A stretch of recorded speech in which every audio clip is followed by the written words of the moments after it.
Hello everybody, this is Rolls with Winter Bros, and I'm here to give you an overview of our latest product, Formation X. It's a Daz script to help you arrange multiple items within Daz Studio. Here we pulled up Daz Studio 4.10 Pro, and you can see the Daz script. We have the Formation X script for Daz scripting. It's under Scripts, under My Daz 3D Library. If you go into the Content Library, be under My Daz 3D Library, Scripts, Winter Bros, Formation X. Then once you get there, you'll actually see the Formation X script there you go, along with the PDF, which is just a quick overview in case you forget a few things. It's not really a training guide, it's just a quick overview to remind you of the things you can do. So if you run across it again later and you haven't used it in a while, or you're new to it, and you just kind of remind you.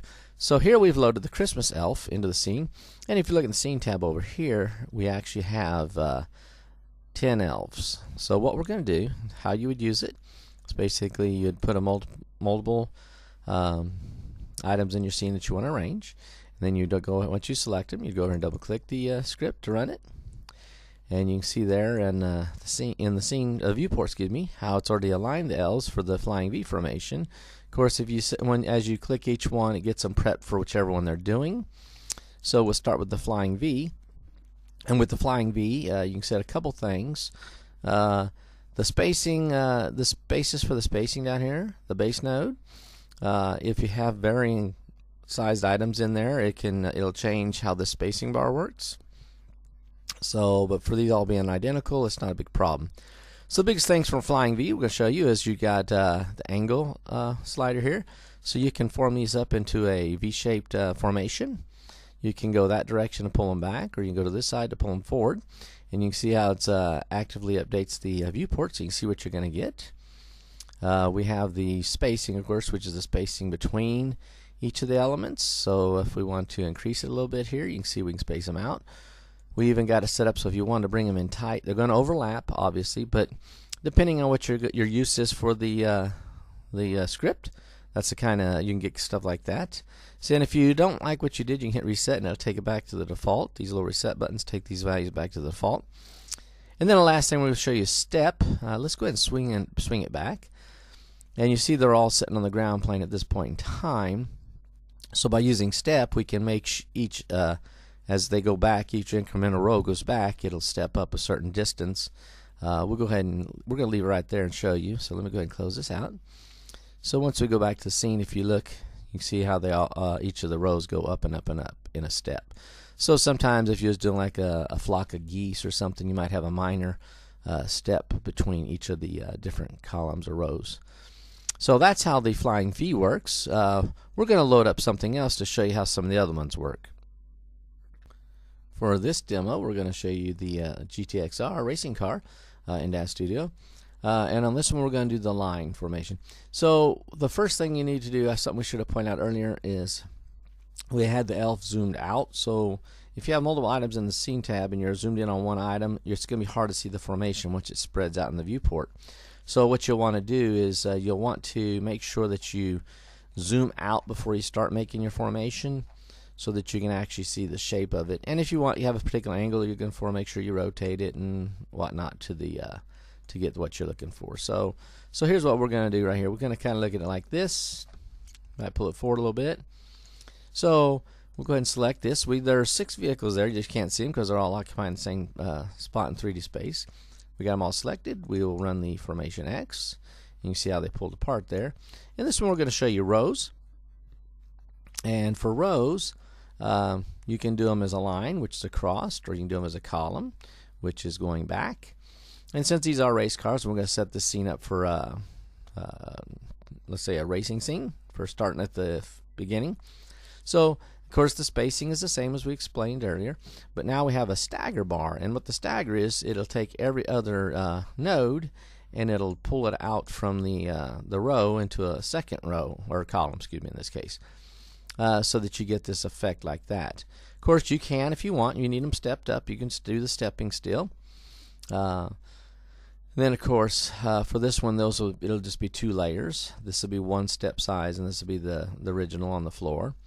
So if you need a stepping, and of course you can always up and down that stagger, and there's a reset button if you need that. So that's how the row function works. You can do it in like I said, as a column, or you can do it as a line. And we'll show you the stagger with the line. You can see it pulls back every other one. And of course we still have that step if you need to step up that back row. So yeah, and you can see how we're missing part of it in the viewport here, because here was the one we were centered on. That was the first selection, was our basis, and that's where the row was formed off of. So okay, that's how we do the rows. We'll pull up one more scene to show you how to use the marching. Okay, and for this last demonstration, for the marching, we normally you would think of marching as like being some kind of figures, like army troops or some Spartans or something like that. But in this one, we're going to pull up some these sci-fi tanks. So we've loaded it up. We got 12 tanks here, and we'll go ahead and we selected them all. And we'll go ahead and you see we expanded the viewport, zoomed out so that we could see them all, because they are quite large. We'll go ahead and open up the script, and we'll use the marching. And there's a lot of geometry and a lot of size in these, so it's going to be a little bit slower. Apologize for that on this machine. Okay, for this one here, we got the spacing again, which is based off we've used first selection. You could use smallest, largest, last. It depends on what you use in your grouping. These just happen to all be the same exact size, so we just left it the default of first selection. Of course, the depth will be how far back you want between the rows, so you can see how it moved them back. And here we got we're just the number of columns we got here is just it's 6. You can see we got 1, 2, 3, 4, 5, 6. So we'll go ahead and reset that depth, bring them all back together. And that depth is defaults to 1 length. So if we wanted to bring them closer, we could pull it all the way down to 0, and then they should butt up against the other. Well, actually, 0 would put them right on top. That way you can get that overlap, because we want to design it so that you could do the overlap if that was your choice. Some people like the overlap. Depends on what your purpose your scene is. There you go. You got it that way. And of course, the step again is just how far up each additional column will be raised, and you can see them raised there in the viewport. We'll go ahead and reset that. But for this one, for marching, the number of columns is the key thing.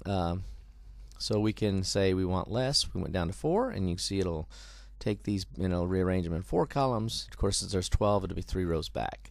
So you can adjust that too for whatever size the formation is and how you want to lay it out inside the scene. If you want them all rowed up like that, or you might just want a nice line, wide line formation. And you can see we did 8 here, and we select 8 over here, and it pulled 8 across in the scene tab, and then of course the extra 4 in the back row. And they always start off from the originating one that was the base node. So that's how you would do that. And like I said, we think this utility comes in real handy if you're trying to form up really quick large groups of similar or even dissimilar nodes or objects, like props or even figures in for your scenes and your animations for your artwork. So that concludes this demonstration. I hope this has piqued your interest in our upcoming release of Formation X, a Daz script for Daz Studio to arrange your items. Have a great day.